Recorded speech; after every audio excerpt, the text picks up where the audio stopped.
Hello students, welcome to another session of podcast from Army Public School Delhi Kent for class 12th English, and I'm your host Renu Singh. In today's episode, I will be presenting before you another story written by a renowned French writer Alphonse Daudet, The Last Lesson, from your book Flamingo. This session will be divided into 4 segments. First, about the author, then background of the story, theme of the story and justification of the title, and after that, the gist of the story.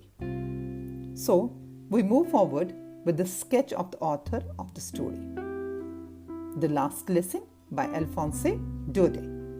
Alphonse Daudet was a French novelist who was born on 13th May 1840 in Nimes, France. His family on both sides belonged to the bourgeoisie, that means a social class that owns the means of production during the modern industrialization. So his father, Vincent Duduet, was a silk manufacturer. Alphonse, the writer of the story, had a depressing boyhood because of his truancy.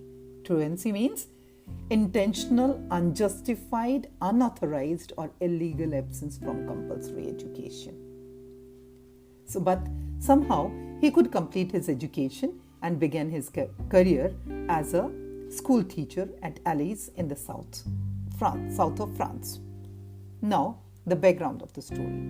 The story, The Last Lesson, has been set in the border districts of Alsace and Lorraine of France in the days of the Franco-Persian War or a Franco-German War, which is also known as the War of 1870 in France. It was a conflict between the Second French Empire Napoleon and the Persian Chancellor Bismarck. The Persians wanted to expand their territory and they got success in that. And though the war lasted for almost 2 years, it started in July 1870 and lasted till January 1871. So in this story, the French border districts of Alsace and Lorraine, students, for better understanding where these two districts are located, look at the map given on page 6 of your book Flamingo, have passed into Persian hands. Now the theme of the story covers many themes. Impact of the war on the border towns, and there are many other underlying themes like identity, uncertainty, displacement, and linguistic chauvinism. Linguistic chauvinism is an inordinate or unregulated love for one's own language. And this love is so much that one considers one language to be superior to all other languages of the world. From here, now we move on to the title, The Last Lesson. Friends, the title is self-revealing.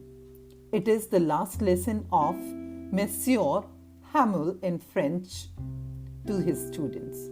German was to be imposed in the schools from the next day, and a new teacher would replace M. Hamel. Even the village elders came to pay respect and listen to the last lesson. The last lesson makes the students and the people realize the need to guard their native language, French. Last moral lecture given by M. Hamel to the French. This is the title, now the gist of the story. The Last Lesson is a first-person narrative whose speaker is a little boy named Franz. The boy is a resident of Alsace and Lorraine districts of France that was lately been occupied by the Russian. This was the backdrop. Now the story begins one fine morning when we find little Franz hurrying off to school. He is quite scared as a French teacher.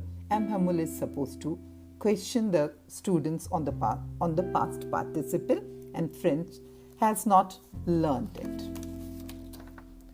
With a great effort, French resisted the temptations to bunk his class and goes unwillingly to school. This reflects the author's own childhood. On his way to school at town hall, he notices a crowd gathered around a bulletin board. A bulletin board is the medium through which all the bad news had reached Alsace, like lost battle, droughts, and the order of the commanding officers. Franz banks heavily on the unusual commotions of the school, which is a normal routine, and plans to quietly steps into his bench without attracting the attention of M. Hamel. However, he finds that the garden outside the school is as silent as a Sunday morning. He peers through the window and sees his classmates in their respective seats. Frightened and ashamed, he opens the door and enters the class. Surprisingly, M. Hamel is rather kind towards him and doesn't reproach him for being late.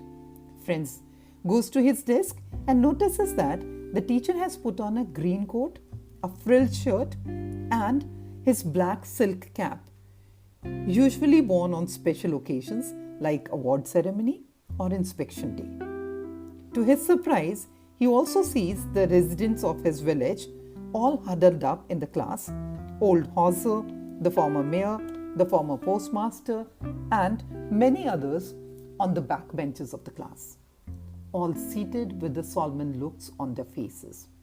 While Franz begins guessing the reason behind such an unusual day, M. Hamel drops the bombshell, informing about the order which has come from Berlin, that only German will be taught in the schools of Alsace and Lorraine. This was their last lesson in German, and the new teacher would take charge on the following day. Students, here the theme, linguistic chauvinism of German, is clearly visible in the order which has come from Berlin. So this is a terrible shock to Franz. He now understands the assembly of the people at the town hall bulletin board. He regrets on his choice to peek at the birds and go sliding on the Saar River than to learn French. This is to be his last lesson, and he doesn't even know how to write. He also feels sad for M. Hamel, a man who had given 40 years of service to the place and who was being told to leave it forever. The theme of displacement is highlighted here. He also understands the regret of the folks at not having taken their language seriously either. Now, the attitude of procrastination is delineated here by the author. When Franz fails to recite the rules of a participle, then the teacher does not scold him but reveals the sad truth, the last moral lesson he gives to them, that the people of Alsace have never liked their mother tongue. They put off learning till tomorrow. They procrastinated education, they procrastinated learning of their language. Hamel blames the parents of the young generation as well as he takes the blame on himself. He further talks about the beauty of the French language and advises the people to guard it and never forget it. This is their identity.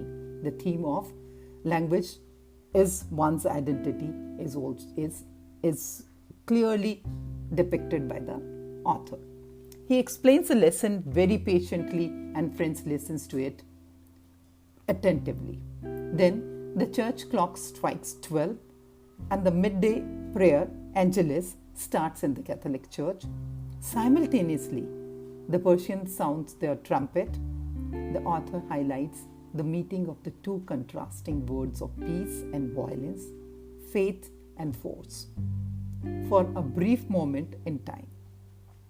And M. Hamel freezes. He tries to say something but gets choked. He scribbles on the blackboard with a large letter, Vive la France, long live France. With this, the story ends. This story is narrated by a little boy instead of an adult figure. Hence, it becomes very powerful in showing the magnitude of the damage that has been done by neglecting one's language. It is also very relatable today as it was when it was written. So students, one should not be as naive as the resident of Alsace as presented in the story the last lesson, and commit the same mistake in the 21st century which they did in the 19th, especially not after listening and reading the story. Goodbye till I come back with another podcast. Keep learning, keep revising, and stay safe. Thank you.